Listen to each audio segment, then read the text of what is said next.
নেই যে বাংলাদেশে আমরা কেন বিশেষ করে অত্যন্ত আনন্দিত এবং গর্বিত জেসমিন টুলিকে আমাদের এই কাজে পাওয়ার জন্য সুবিধা করতে সক্ষম হওয়ার জন্য যে বাংলাদেশের সুষ্ঠু নির্বাচন, নিরপেক্ষ নির্বাচন, সাহসিকতার সাথে নির্বাচন, বলিষ্ঠ অবস্থান রেখে সকল প্রকার চাপের ঊর্ধ্বে থেকে একজন নির্বাচন কমিশনের কর্মকর্তা, ঊর্ধ্বতন বা মধ্যম পর্যায়ের কর্মকর্তা, তিনি যখন চট্টগ্রামের দৃষ্টান্ত স্থাপন করেছিলেন, উচ্চ মধ্যম পর্যায়ের একজন কর্মকর্তা হিসেবে যেই অসাধারণ ভূমিকা রেখেছিলেন, সেটা কিন্তু তার জন্য তার পেশাগত জীবনে বিরাট একটা মাইলফলক। কিন্তু বাংলাদেশের নির্বাচন প্রক্রিয়ার যে ইতিহাস বা নির্বাচনের যে ইতিহাস, তার একটা উজ্জ্বল একটা দৃষ্টান্ত হবে যে চাইলে নির্বাচন কমিশনের কর্মকর্তা, নির্বাচন কমিশন চাইলে সুষ্ঠু নির্বাচন করতে পারে শত প্রতিকূলতার সাথে। এই দৃষ্টান্ত তিনি স্থাপন করেছেন। এই কারণে তিনি শিক্ষিত সবার কাছে, আমাদের দেশে তো বটে, দেশের বাইরেও পৃথিবীর অনেক দেশেই তিনি জাতিসংঘের এক্সপার্ট হিসেবে দায়িত্ব পালন করেছেন। নির্বাচনী দেশে তার যে যে সমস্ত দেশে তিনি অবদান রাখতে পেরেছেন, তার মধ্যে আফগানিস্তান আছে, আমার জানা মতে কসোভো, এবং আপনারা দেখবেন এগুলো হচ্ছে সবই ট্রাভেলড কান্ট্রিজ, বেশিরভাগই আফগানিস্তান, কসোভো, মালয়েশিয়াতে, থাইল্যান্ডে, সাউথ কোরিয়াতে, এই সমস্ত দেশে তিনি কিন্তু নির্বাচন প্রক্রিয়া সুষ্ঠু কীভাবে নিশ্চিত করতে হয় সেই বিষয়ে জাতিসংঘের এক্সপার্ট হিসাবে ভূমিকা পালন করতে পেরেছেন। যে কারণে আমরা খুবই আনন্দিত যে আমাদের এই কাজে তিনি যোগদান করতে পেরেছেন। ধন্যবাদ আপনাকে আরও একবার। আমরা আরও দুজন বিশেষজ্ঞ পাবো, আসবেন, ইতিমধ্যে অঙ্গীকার হয়েছে। আমাদের সাথে সাখাওয়াত লিটন আপনাদের সকলের পরিচিত, এবং মোহাম্মদ ইমরান হয়তো কারো কারো পরিচিত, আপনাদের সাথে আপনার পরিচয় হবে। আমরা আশা করি যে কর্মশালাটি অর্থবহ হবে আপনাদের জন্য এবং আমাদের জন্য। আমাদের জন্য অর্থবহ এই কারণে যে আমরা ট্রান্সপারেন্সি ইন্টারন্যাশনাল বাংলাদেশ, টিআইবি, বাংলাদেশের সুশাসন প্রতিষ্ঠা এবং দুর্নীতি প্রতিরোধমূলক যে উপযোগী পরিবেশ সৃষ্টি করার জন্য যেই ধরনের যেই ক্ষেত্রগুলোতে সবচেয়ে বেশি প্রাধান্য দিয়ে থাকে, তার মধ্যে অন্যতম হচ্ছে যে রাজনৈতিক অঙ্গনে সুষ্ঠু শুদ্ধাচার এবং ইন্টিগ্রিটি, সততা, এবং এই কারণে যে এবং সেটার যে নিশ্চিত করার যে অন্যতম মাধ্যম সেটা জনপ্রতিনিধিত্ব। জনপ্রতিনিধিদের হাতে সরকার পরিচালনার দায়িত্ব থাকে, এবং সেই জনপ্রতিনিধিত্ব নির্বাচনের ক্ষেত্রে সুষ্ঠু এবং নিরপেক্ষ নির্বাচন যদি নিশ্চিত করা যায়, তাহলে সেটার মূল লক্ষ্যটা অর্জন সম্ভব হয়। সেই কারণে আমাদের যে সমস্ত সার্বিক কার্যক্রম আছে, তার মধ্যে একদিক থেকে আমরা এই বিষয়টাকে যেরকম গুরুত্ব দেই, অন্যদিক থেকে এই কাজে সহায়ক ভূমিকা যারা পালন করে থাকেন, তার মধ্যে শীর্ষে আমি বলবো, শীর্ষে অন্যতম অবস্থানে বললে কম বলা হবে, শীর্ষে হচ্ছে যে গণমাধ্যম। এবং গণমাধ্যম আবার টিআইবির একটা অন্যতম বলবো যে সহায়ক ভূমিকা পালন করে থাকে বলে আমরা মনে করি। আমাদের কাজ এবং গণমাধ্যমের কাজ এক সূত্রে গাঁথা। আমরা যেরকম দুর্নীতির প্রতিবেদন করি, আমরা যখন সুশাসন প্রতিবন্ধকতা নিয়ে কাজ করি, আপনারা কিন্তু একই কাজটা করেন। আপনাদের কর্মপদ্ধতি আপনাদের আর আমাদের কর্মপদ্ধতিতে হয়তো পার্থক্য থাকতে পারে, কিন্তু আমাদের লক্ষ্য একটা, আমরা একই ভোটের যাত্রী। সেই হিসাবে আমরা এই দুইটি বিষয়কে বিবেচনা, একদিক থেকে গণমাধ্যম কর্মীদের, সহকর্মীদের সক্ষমতা বৃদ্ধি, বিশেষ করে অনুসন্ধানী প্রতিবেদন, নির্বাচন কেন্দ্রিক প্রতিবেদন, এই ধরনের ক্ষেত্রে সক্ষমতা এবং বিভিন্নভাবে উৎসাহিত করার মতো যেমন আমাদের যে অ্যাওয়ার্ড আছে, ফেলোশিপ আছে, সেগুলো আমরা তার পাশাপাশি এর প্রশিক্ষণের বিষয়টা জাতীয় এবং স্থানীয় পর্যায়ে সেটা করার চেষ্টা করে থাকি। এবং নির্বাচন কেন্দ্রিক কাজটা আমরা সবসময় ধারাবাহিকভাবে করে আসি, এবং সেটি আমাদের অব্যাহত থাকবে। এবং আমি বেশি গভীরে যাব না, কারণ যে বিষয়ে আজকে যে প্রশিক্ষণে, আজকে এবং আগামীকাল প্রশিক্ষণের জন্য যারা এসছেন, তারাই সেই ভূমিকাটি পালন করবেন। আমি শুধু যে বিষয়টি বলতে চাই সেটা হচ্ছে যে আমাদের নির্বাচন শব্দটা আমরা যখন বলি, সুষ্ঠু নিরপেক্ষ নির্বাচন যখন বলি, তখন এর যে মূল স্টেক হোল্ডার, অংশীজন, তাদের কথা মনে রাখতে হয়। সেখানে হচ্ছে যেমন সেটি বিবেচনায় রেখেই টিআইবির মতো প্রতিষ্ঠানে বা এবং যারা গণমাধ্যম কর্মী, তাদের পেশাগত দায়িত্বটা পালন করতে হয়। এবং এই তালিকার মধ্যে, অংশীজনের তালিকার মধ্যে অবশ্যই আমরা সবাই জানি, তারপরে একটু যদি আমরা বিবেচনায় নেই, নির্বাচন কমিশন অত্যন্ত কেন্দ্রীয় ভূমিকা, সবচেয়ে গুরুত্বপূর্ণ ভূমিকা মনে করেন অনেকেই। তবে আমি মনে করি যে যেই অংশীজনের কথা আমি বলছি, তাদের প্রত্যেকেরই ভূমিকা এত বেশি গুরুত্বপূর্ণ যে কার ভূমিকা সবচেয়ে বেশি সেটা বলা কঠিন, আমি মনে করি। যাই হোক, নির্বাচন কমিশন সবার কেন্দ্রীয় ভূমিকা অবশ্যই আছে, আইনগতভাবে, সাংবিধানিকভাবে তার উপর অর্পিত দায়িত্ব। এই দায়িত্বটি নির্বাচন কমিশন কতটুকু সুষ্ঠুভাবে পালন করছে। যেমন আজকের প্রথম সেশনে লেভেল প্লেইং ফিল্ড নিয়ে টুলিয়াপা কথা বলবেন, সেই ভূমিকাটি পালন করার দায়িত্ব নির্বাচন কমিশনের, তারা কতটুকু সেটা পালন করছে এবং সেটা আইনি কাঠামো ইত্যাদি দেখার বিষয়। এই কারণে নির্বাচন কমিশন হচ্ছে প্রথম অংশীজন তালিকার মধ্যে। এরপরে অবশ্যই সরকার, নির্বাচনকালীন সরকার, তাই না? নির্বাচনকালীন সরকার, কোনো দেশেই সুষ্ঠু নির্বাচন যদি আমরা প্রত্যাশা করি, নির্বাচনকালীন সরকার যদি পক্ষপাতিত্ব করেন, নির্বাচনকালীন সরকার যদি লেভেল প্লেইং ফিল্ড নিশ্চিত করার জন্য তার যে ভূমিকা সেটি পালন করতে ব্যর্থ হন, তারা যদি কোনো পক্ষের প্রতি পক্ষপাতিত্ব করেন, তাহলে সেই ক্ষেত্রে নির্বাচন সুষ্ঠু হওয়ার সম্ভাবনা কিন্তু মোটেই থাকে না। কাজে এই ভূমিকা, তাদের ভূমিকাটাও আমাদেরকে পর্যবেক্ষণ করতে হবে, আপনাদেরকে পর্যবেক্ষণ করতে হবে। আমি যখন আমাদের বলি টিআইবি এবং আপনাদেরকে সাথে নিয়ে বলছি। এর পরবর্তীতে অবশ্যই যে বিষয়টি খুব বেশি আলোচনায় আসে না, আমি মনে করি গুরুত্বপূর্ণ, সেটা হচ্ছে যে আমাদের রাজনৈতিক দলগুলো যারা নির্বাচনে অংশগ্রহণ করবেন প্রার্থী, এখন রাজনৈতিক দলগুলো যে সুষ্ঠু নির্বাচন না চায়, তাদের প্রত্যেকের মুখেই কিন্তু আমরা লেভেল প্লেইং ফিল্ড চাই শুনবো। আমরা সুষ্ঠু নির্বাচন চাই, নিরপেক্ষ নির্বাচন চাই, অংশগ্রহণমূলক নির্বাচন চাই, জনগণের ভোটের অধিকার ফেরত দিতে চাই, এই কথাগুলো রাজনৈতিক দল বলবেন, সেটাই স্বাভাবিক। কিন্তু তার অন্তর্নিহিত উদ্দেশ্য যদি হয় যে আমি নির্বাচনে যাচ্ছি এই চেতনা নিয়ে, যে আমি জিতবো, আমাকে জিততে হবে এবং এই শর্তে আমি নির্বাচনে যাব, তাহলে কিন্তু আমার সেই দলের বা সেই প্রতিষ্ঠানের পক্ষ থেকে সুষ্ঠু, নিরপেক্ষ এবং লেভেল প্লেইং ফিল্ড নিশ্চিত করা যেই শর্তাবলী, সেটা পালন করা কঠিন হবে।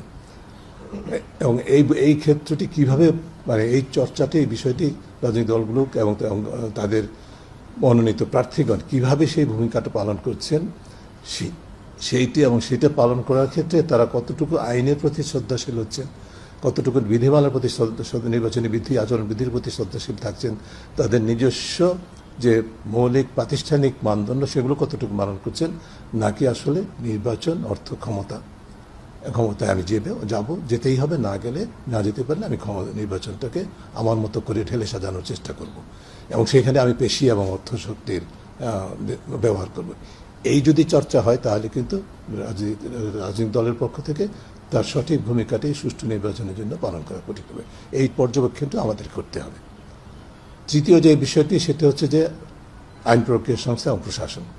কোনো দেশেই একইভাবে, আগের কথার সাথে মিলিয়ে বলবো, কোনো দেশেই সুষ্ঠু নির্বাচন এককভাবে শুধু নির্বাচন কমিশন করে না, সরকারও করে না। এটা তাদের যে প্রতিষ্ঠানগুলো আছে তার মধ্যে সবচেয়ে গুরুত্বপূর্ণ ভূমিকাটি পালন করে থাকে প্রশাসন এবং আইন প্রক্রিয়া সংস্থা, এবং তাদের ভূমিকাটা কিন্তু নির্বাচন কমিশনের অত্যন্ত সম্পূরক। এবং নির্বাচন, আপনারা সবাই জানেন, নির্বাচনের সময় তারা নির্বাচন কমিশনের আওতাভুক্ত হয়।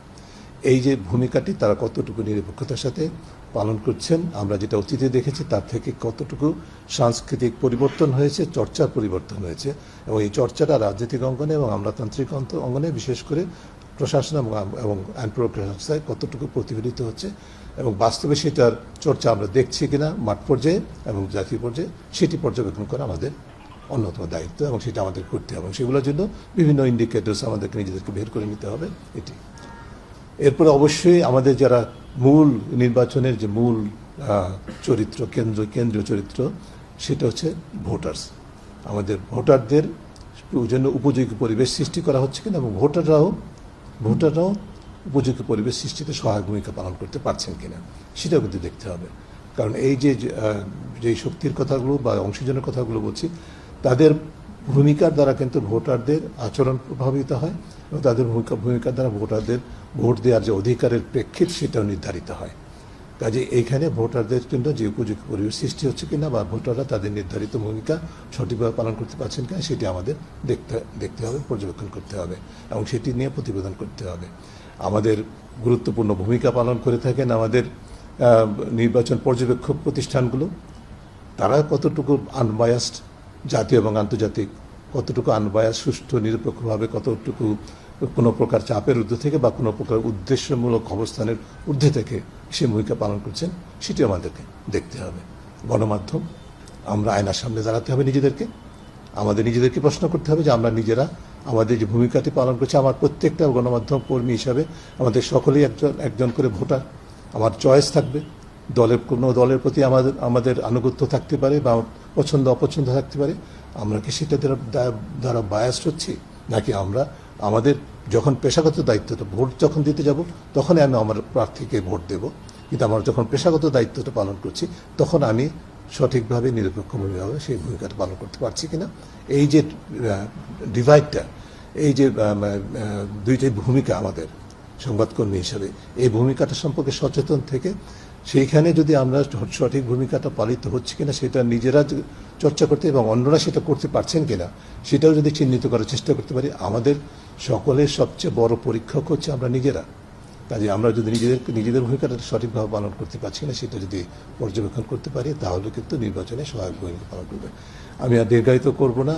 আমি এর মধ্যে আরও অ্যাক্টার্স আছে, আরও বিভিন্ন উপাদান আছে, সেই বিষয়গুলো আলোচনা সাপেক্ষে আসবে। আপনারা নিশ্চয়ই আমাদের যারা প্রশিক্ষক আছেন তাদের সাথে আলোচনার মাধ্যমে বিষয়গুলো নিয়ে গভীরভাবে, শুধুমাত্র এটাকে ওয়ান ওয়ে ট্রাফিক না, যারা যারা কর্মশালাগুলি পরিচালনা করবেন শুধু তাদের কথা শুনবেন সেটাই নয়, আপনারা অংশগ্রহণ করবেন যাতে করে বিষয়টা ইন্টারেক্টিভ হয়, অংশগ্রহণমূলক হয়।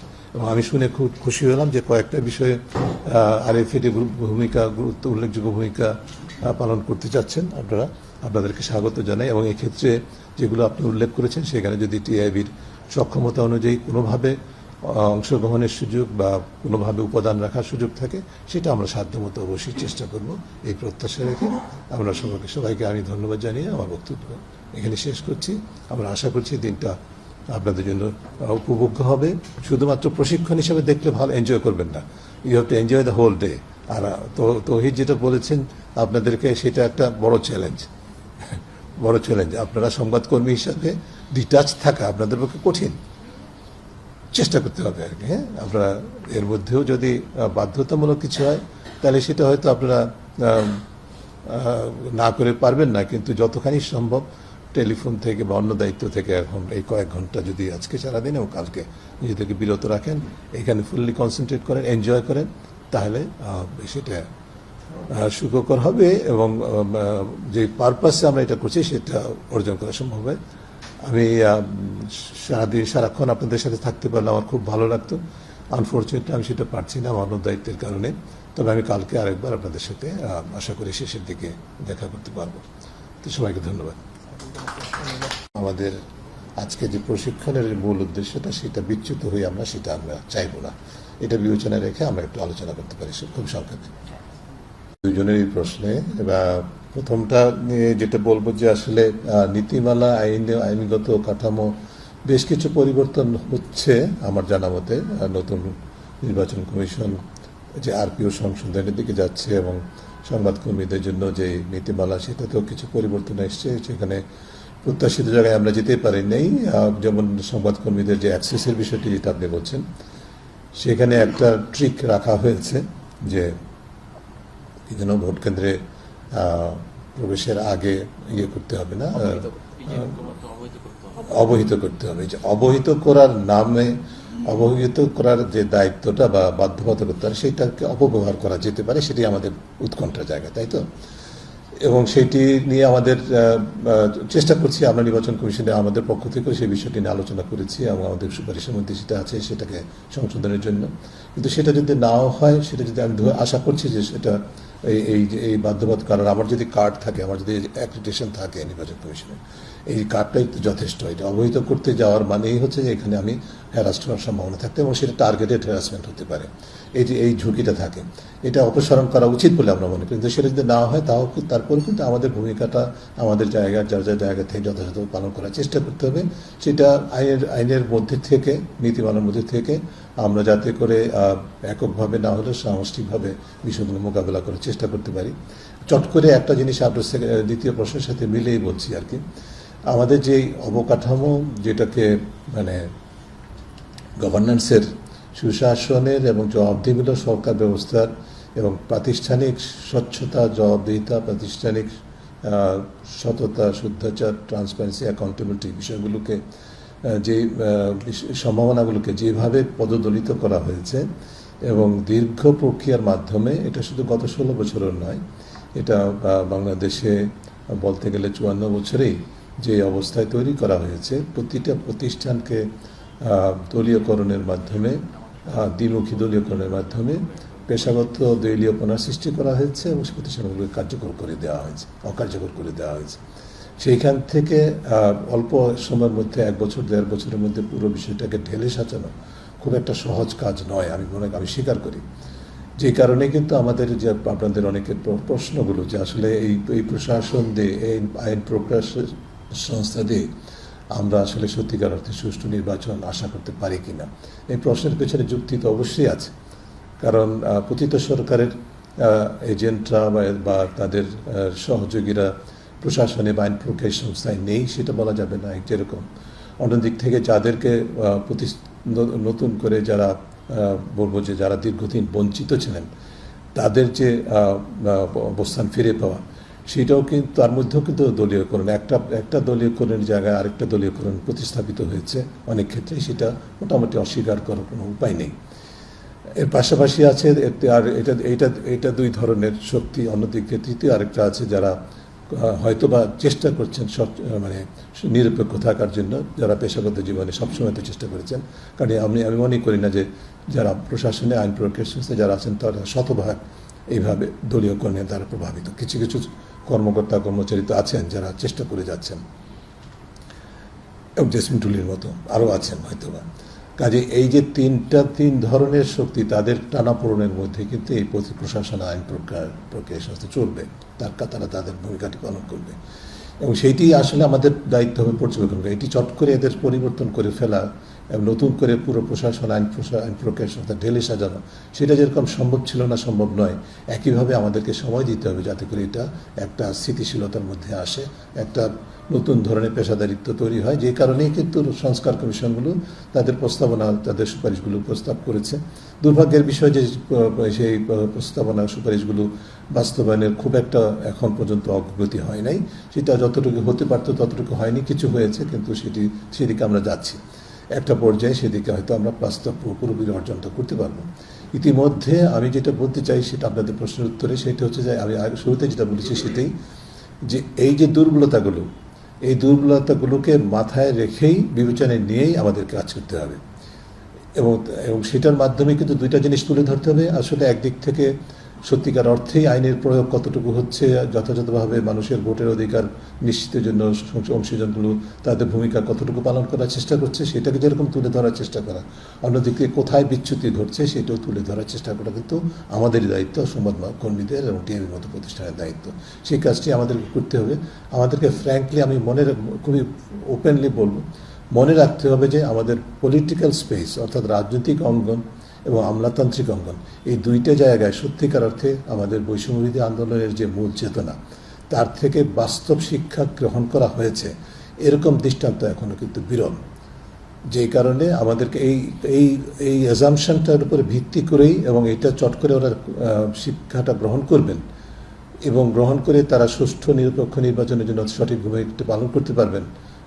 রিপিট করছি, রাজনৈতিক শক্তি, রাজনৈতিক দল এবং যারা আইন প্রকারী সংস্থা প্রশাসন, তাদের মধ্যে এই চেতনার থেকে মূল শিক্ষা গ্রহণ করার চট্টগ্রামের দৃষ্টান্ত স্থাপন করেছিলেন উচ্চ মধ্যম পর্যায়ের একজন কর্মকর্তা হিসেবে যেই অসাধারণ ভূমিকা রেখেছিলেন, সেটা কিন্তু তার জন্য এটা তার পেশাগত জীবনে বিরাট একটা মাইলফলক। কিন্তু বাংলাদেশের নির্বাচন প্রক্রিয়ার যে ইতিহাস বা নির্বাচনের যে ইতিহাস, তার একটা উজ্জ্বল একটা দৃষ্টান্ত হবে যে চাইলে নির্বাচন কমিশনের কর্মকর্তা, নির্বাচন কমিশন চাইলে সুষ্ঠু নির্বাচন করতে পারে শত প্রতিকূলতার সাথে। এই দৃষ্টান্ত তিনি স্থাপন করেছেন। এই কারণে তিনি শিক্ষিত সবার কাছে, আমাদের দেশে তো বটে, দেশের বাইরেও পৃথিবীর অনেক দেশেই তিনি জাতিসংঘের এক্সপার্ট হিসেবে দায়িত্ব পালন করেছেন। নির্বাচনী দেশে তার যে সমস্ত দেশে তিনি অবদান রাখতে পেরেছেন, তার মধ্যে আফগানিস্তান আছে, আমার জানা মতে কসোভো, এবং আপনারা দেখবেন এগুলো হচ্ছে তো সবই ট্রাভেলড কান্ট্রিজ, হ্যাঁ, বেশিরভাগই আফগানিস্তান, কসোভো, মালয়েশিয়াতে, থাইল্যান্ডে, সাউথ কোরিয়াতে, এই সমস্ত দেশে তিনি কিন্তু নির্বাচন প্রক্রিয়া সুষ্ঠু কীভাবে নিশ্চিত করতে হয় সেই বিষয়ে জাতিসংঘের এক্সপার্ট হিসাবে ভূমিকা পালন করতে পেরেছেন। যে কারণে আমরা খুবই আনন্দিত যে আমাদের এই কাজে তিনি যোগদান করতে পেরেছেন। ধন্যবাদ আপনাকে আরও একবার। আমরা আরও দুজন বিশেষজ্ঞ পাবো, আসবেন, ইতিমধ্যে অঙ্গীকার হয়েছে। আমাদের সাথে সাখাওয়াত লিটন আপনাদের সকলের পরিচিত, এবং মোহাম্মদ ইমরান হয়তো কারো পরিচিত, আপনাদের সাথে আরও পরিচয় হবে। আমরা আশা করি যে কর্মশালাটি অর্থবহ হবে আপনাদের জন্য এবং আমাদের জন্য। অর্থবহ এই কারণে যে আমরা ট্রান্সপারেন্সি ইন্টারন্যাশনাল বাংলাদেশ টিআইবি বাংলাদেশের সুশাসন প্রতিষ্ঠা এবং দুর্নীতি প্রতিরোধমূলক যে উপযোগী পরিবেশ সৃষ্টি করার জন্য যেই ধরনের যে ক্ষেত্রগুলোতে সবচেয়ে বেশি প্রাধান্য দিয়ে থাকে তার মধ্যে অন্যতম হচ্ছে যে রাজনৈতিক অঙ্গনে সুষ্ঠু শুদ্ধাচার এবং ইন্টিগ্রিটি সততা, এবং এই কারণে যে এবং সেটার যে নিশ্চিত করার যে অন্যতম মাধ্যম সেটা জনপ্রতিনিধিত্ব। জনপ্রতিনিধিদের হাতে সরকার পরিচালনার দায়িত্ব থাকে এবং সেই জনপ্রতিনিধিত্ব নির্বাচনের ক্ষেত্রে সুষ্ঠু এবং নিরপেক্ষ নির্বাচন যদি নিশ্চিত করা যায় তাহলে সেটার মূল লক্ষ্যটা অর্জন সম্ভব হয়। সেই কারণে আমাদের যে সমস্ত সার্বিক কার্যক্রম আছে তার মধ্যে একদিক থেকে আমরা এই বিষয়টাকে যেরকম গুরুত্ব দেই, অন্যদিক থেকে এই কাজে সহায়ক ভূমিকা যারা পালন করে থাকেন তার মধ্যে শীর্ষে আমি বলবো, শীর্ষে অন্যতম অবস্থানে বললে কম বলা হবে, শীর্ষে হচ্ছে যে গণমাধ্যম। এবং গণমাধ্যম আবার টিআইবির একটা অন্যতম বলবো যে সহায়ক ভূমিকা পালন করে থাকে বলে আমরা মনে করি। আমাদের কাজ এবং গণমাধ্যমের কাজ এক সূত্রে গাঁথা। আমরা যেরকম দুর্নীতির প্রতিবেদন করি, আমরা যখন সুশাসন প্রতিবন্ধকতা নিয়ে কাজ করি, আপনারা কিন্তু একই কাজটা করেন। আপনাদের কর্মপদ্ধতি আপনাদের আর আমাদের কর্মপদ্ধতিতে হয়তো পার্থক্য থাকতে পারে, কিন্তু আমাদের লক্ষ্য একটা, আমরা একই ভোটের যাত্রী। সেই হিসাবে আমরা এই দুইটি বিষয়কে বিবেচনা, একদিক থেকে গণমাধ্যম কর্মীদের সহকর্মীদের সক্ষমতা বৃদ্ধি, বিশেষ করে অনুসন্ধানী প্রতিবেদন, নির্বাচন কেন্দ্রিক প্রতিবেদন, এই ধরনের ক্ষেত্রে সক্ষমতা এবং বিভিন্নভাবে উৎসাহিত করার মতো যেমন আমাদের যে অ্যাওয়ার্ড আছে, ফেলোশিপ আছে, সেগুলো আমরা তার পাশাপাশি এর প্রশিক্ষণের বিষয়টাকে জাতীয় এবং স্থানীয় পর্যায়ে সেটা করার চেষ্টা করে থাকি। এবং নির্বাচন কেন্দ্রিক কাজটা আমরা সবসময় ধারাবাহিকভাবে করে আসি এবং সেটি আমাদের অব্যাহত থাকবে। এবং আমি বেশি গভীরে যাব না, কারণ যে বিষয়ে আজকে যে প্রশিক্ষণে আজকে এবং আগামীকাল প্রশিক্ষণের জন্য যারা এসছেন তারাই সেই ভূমিকাটি পালন করবেন। আমি শুধু যে বিষয়টি বলতে চাই সেটা হচ্ছে যে আমাদের নির্বাচন শব্দটা আমরা যখন বলি, সুষ্ঠু নিরপেক্ষ নির্বাচন যখন বলি, তখন এর যে মূল স্টেক হোল্ডার অংশীজন তাদের কথা মনে রাখতে হয়। সেখানে হচ্ছে যেমন সেটি বিবেচনায় রেখেই টিআইবির মতো প্রতিষ্ঠানে বা এবং যারা গণমাধ্যম কর্মী তাদের পেশাগত দায়িত্বটা পালন করতে হয়। এবং এই তালিকার মধ্যে, অংশীজনের তালিকার মধ্যে অবশ্যই আমরা সবাই জানি, তারপরে একটু যদি আমরা বিবেচনায় নেই, নির্বাচন কমিশন অত্যন্ত কেন্দ্রীয় ভূমিকা, সবচেয়ে গুরুত্বপূর্ণ ভূমিকা মনে করেন অনেকেই। তবে আমি মনে করি যে যেই অংশীজনের কথা আমি বলছি তাদের প্রত্যেকেরই ভূমিকা এত বেশি গুরুত্বপূর্ণ যে কার ভূমিকা সবচেয়ে বেশি সেটা বলা কঠিন আমি মনে করি। যাই হোক, নির্বাচন কমিশন সবার কেন্দ্রীয় ভূমিকা অবশ্যই আছে, আইনগতভাবে সাংবিধানিকভাবে তার উপর অর্পিত দায়িত্ব। এই দায়িত্বটি নির্বাচন কমিশন কতটুকু সুষ্ঠুভাবে পালন করছে, যেমন আজকের প্রথম সেশনে লেভেল প্লেইং ফিল্ড নিয়ে টুলিয়াপা কথা বলবেন, সেই ভূমিকাটি পালন করার দায়িত্ব নির্বাচন কমিশনের, তারা কতটুকু সেটা পালন করছে এবং সেটা আইনি কাঠামো ইত্যাদি দেখার বিষয়। এই কারণে নির্বাচন কমিশন হচ্ছে প্রথম অংশীজন তালিকার মধ্যে। এরপরে অবশ্যই সরকার, নির্বাচনকালীন সরকার, তাই না? নির্বাচনকালীন সরকার, কোনো দেশেই সুষ্ঠু নির্বাচন যদি আমরা প্রত্যাশা করি, নির্বাচনকালীন সরকার যদি পক্ষপাতিত্ব করেন, নির্বাচনকালীন সরকার যদি লেভেল প্লেইং ফিল্ড নিশ্চিত করার জন্য তার যে ভূমিকা সেটি পালন করতে ব্যর্থ হন, তারা যদি কোনো পক্ষের প্রতি পক্ষপাতিত্ব করেন, তাহলে সেই ক্ষেত্রে নির্বাচন সুষ্ঠু হওয়ার সম্ভাবনা কিন্তু মোটেই থাকে না। কাজে এই ভূমিকা, তাদের ভূমিকাটাও আমাদেরকে পর্যবেক্ষণ করতে হবে, আপনাদেরকে পর্যবেক্ষণ করতে হবে। আমি যখন আমাদের বলি টিআইবি এবং আপনাদেরকে সাথে নিয়ে বলছি। এর পরবর্তীতে অবশ্যই যে বিষয়টি খুব বেশি আলোচনায় আসে না, আমি মনে করি গুরুত্বপূর্ণ, সেটা হচ্ছে যে আমাদের রাজনৈতিক দলগুলো যারা নির্বাচনে অংশগ্রহণ করবেন, প্রার্থী। এখন রাজনৈতিক দলগুলো যে সুষ্ঠু নির্বাচন না চায়, তাদের প্রত্যেকের মুখেই কিন্তু আমরা লেভেল প্লেইং ফিল্ড চাই শুনবো। আমরা সুষ্ঠু নির্বাচন চাই, নিরপেক্ষ নির্বাচন চাই, অংশগ্রহণমূলক নির্বাচন চাই, জনগণের ভোটের অধিকার ফেরত দিতে চাই, এই কথাগুলো রাজনৈতিক দল বলবেন, সেটাই স্বাভাবিক। কিন্তু তার অন্তর্নিহিত উদ্দেশ্য যদি হয় যে আমি নির্বাচনে যাচ্ছি এই চেতনা নিয়ে যে আমি জিতবো, আমাকে জিততে হবে এবং এই শর্তে আমি নির্বাচনে যাব, তাহলে কিন্তু আমার সেই দলের বা সেই প্রতিষ্ঠানের পক্ষ থেকে সুষ্ঠু, নিরপেক্ষ এবং লেভেল প্লেইং ফিল্ড নিশ্চিত করা যে শর্তাবলী, সেটা পালন করা কঠিন হবে। এবং এই ক্ষেত্রটি কিভাবে, মানে এই চর্চাটি, এই বিষয়টি রাজনৈতিক দলগুলো এবং তাদের মনোনীত প্রার্থীগণ কিভাবে সেই ভূমিকাটা পালন করছেন, সেইটি এবং সেটা পালন করার ক্ষেত্রে তারা কতটুকু আইনের প্রতি শ্রদ্ধাশীল হচ্ছেন, কতটুকু বিধিমালার প্রতি নির্বাচনী বিধি আচরণবিধির প্রতি শ্রদ্ধাশীল থাকছেন, তাদের নিজস্ব যে মৌলিক প্রাতিষ্ঠানিক মানদণ্ড সেগুলো কতটুকু পালন করছেন, নাকি আসলে নির্বাচন অর্থ ক্ষমতা, ক্ষমতায় আমি যেতেই হবে, না যেতে পারলে আমি নির্বাচনটাকে আমার মতো করে ঢেলে সাজানোর চেষ্টা করব এবং সেখানে আমি পেশি এবং অর্থশক্তির ব্যবহার করব। এই যদি চর্চা হয় তাহলে কিন্তু রাজনৈতিক দলের পক্ষ থেকে তার সঠিক ভূমিকাটি সুষ্ঠু নির্বাচনের জন্য পালন করা কঠিন হবে। এই পর্যবেক্ষণটা আমাদের করতে হবে। তৃতীয় যে বিষয়টি সেটা হচ্ছে যে আইন প্রক্রিয়া সংস্থা এবং প্রশাসন। কোনো দেশেই একইভাবে আগের কথার সাথে মিলিয়ে বলবো, কোনো দেশেই সুষ্ঠু নির্বাচন এককভাবে শুধু নির্বাচন কমিশন করে না, সরকারও করে না। এটা তাদের যে প্রতিষ্ঠানগুলো আছে তার মধ্যে সবচেয়ে গুরুত্বপূর্ণ ভূমিকাটি পালন করে থাকে প্রশাসন এবং আইন প্রক্রিয়া সংস্থা, এবং তাদের ভূমিকাটা কিন্তু নির্বাচন কমিশনের অত্যন্ত সম্পূরক এবং আপনারা সবাই জানেন নির্বাচনের সময় তারা নির্বাচন কমিশনের আওতাভুক্ত হয়। এই যে ভূমিকাটি তারা কতটুকু নিরপেক্ষতার সাথে পালন করছেন, আমরা যেটা অতীতে দেখেছি তার থেকে কতটুকু সাংস্কৃতিক পরিবর্তন হয়েছে, চর্চার পরিবর্তন হয়েছে, এবং এই চর্চাটা রাজনৈতিক অঙ্গনে এবং আমলাতান্ত্রিক অঙ্গনে বিশেষ করে প্রশাসন এবং আইন প্রক্রিয়া সংস্থায় কতটুকু প্রতিফলিত হচ্ছে, এবং বাস্তবে সেটার চর্চা আমরা দেখছি কিনা মাঠ পর্যায়ে এবং জাতীয় পর্যায়ে সেটি পর্যবেক্ষণ করা আমাদের অন্যতম দায়িত্ব, এবং সেটা আমাদের করতে হবে। এবং সেগুলোর জন্য বিভিন্ন ইন্ডিকেটরস আমাদেরকে নিজেদেরকে বের করে নিতে হবে। এটি এরপরে অবশ্যই আমাদের যারা মূল নির্বাচনের যে মূল চরিত্র, কেন্দ্রীয় চরিত্র, সেটা হচ্ছে ভোটার্স। আমাদের ভোটারদের জন্য উপযোগী পরিবেশ সৃষ্টি করা হচ্ছে কিনা, এবং ভোটাররাও উপযোগী পরিবেশ সৃষ্টিতে সহায়ক ভূমিকা পালন করতে পারছেন কিনা সেটাও কিন্তু দেখতে হবে। কারণ এই যে শক্তির কথাগুলো বা অংশীজনের কথাগুলো বলছি, তাদের ভূমিকার দ্বারা কিন্তু ভোটারদের আচরণ প্রভাবিত হয়, এবং তাদের ভূমিকার দ্বারা ভোটারদের ভোট দেওয়ার যে অধিকারের প্রেক্ষিত সেটাও নির্ধারিত হয়। কাজে এইখানে ভোটারদের জন্য যে উপযোগী পরিবেশ সৃষ্টি হচ্ছে কিনা বা ভোটাররা তাদের নির্ধারিত ভূমিকা সঠিকভাবে পালন করতে পারছেন কিনা সেটি আমাদের দেখতে হবে, পর্যবেক্ষণ করতে হবে, এবং সেটি নিয়ে প্রতিবেদন করতে হবে। আমাদের গুরুত্বপূর্ণ ভূমিকা পালন করে থাকেন আমাদের নির্বাচন পর্যবেক্ষক প্রতিষ্ঠানগুলো। তারা কতটুকু আনবায়াসড, জাতীয় এবং আন্তর্জাতিক, কতটুকু আনবায়াস, সুষ্ঠু নিরপেক্ষভাবে, কতটুকু কোনো প্রকার চাপের ঊর্ধ্বে থেকে বা কোনো প্রকার উদ্দেশ্যমূলক অবস্থানের ঊর্ধ্বে থেকে সে ভূমিকা পালন করছেন সেটি আমাদেরকে দেখতে হবে। গণমাধ্যম, আমরা আয়নার সামনে দাঁড়াতে হবে নিজেদেরকে প্রশ্ন করতে হবে যে আমরা নিজেরা আমাদের যে ভূমিকাটি পালন করছি, আমার প্রত্যেকটা গণমাধ্যম কর্মী হিসাবে আমাদের সকলেই একজন করে ভোটার। আমার চয়েস থাকবে, কোনো দলের প্রতি আমাদের আনুগত্য থাকতে পারে বা পছন্দ অপছন্দ থাকতে পারে। আমরা কি সেটা দ্বারা বায়াসড হচ্ছি, নাকি আমরা আমাদের যখন পেশাগত দায়িত্বটা ভোট যখন দিতে যাব তখনই আমি আমার প্রার্থীকে ভোট দেব, কিন্তু আমার যখন পেশাগত দায়িত্বটা পালন করছি তখন আমি সঠিকভাবে নিরপেক্ষভাবে সেই ভূমিকাটা পালন করতে পারছি কিনা।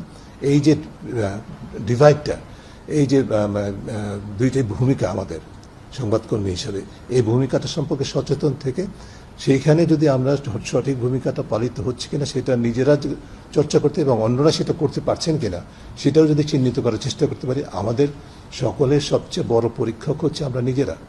কাজে আমরা যদি নিজেদের ভূমিকাটা সঠিকভাবে পালন করতে পারছি না সেটা যদি পর্যবেক্ষণ করতে পারি তাহলে কিন্তু নির্বাচনে সহায়ক ভূমিকা পালন করবে। আমি আর দীর্ঘায়িত করব না। আমি এর মধ্যে আরও অ্যাক্টার্স আছে, আরও বিভিন্ন উপাদান আছে, সেই বিষয়গুলো আলোচনা সাপেক্ষে আসবে। আপনারা নিশ্চয়ই আমাদের যারা প্রশিক্ষক আছেন তাদের সাথে আলোচনার মাধ্যমে বিষয়গুলো নিয়ে গভীরভাবে, শুধুমাত্র এটাকে ওয়ান ওয়ে ট্রাফিক না, যারা কর্মশালাগুলি পরিচালনা করবেন শুধু তাদের কথা শুনবেন সেটাই নয়, আপনারা অংশগ্রহণ করবেন যাতে করে বিষয়টা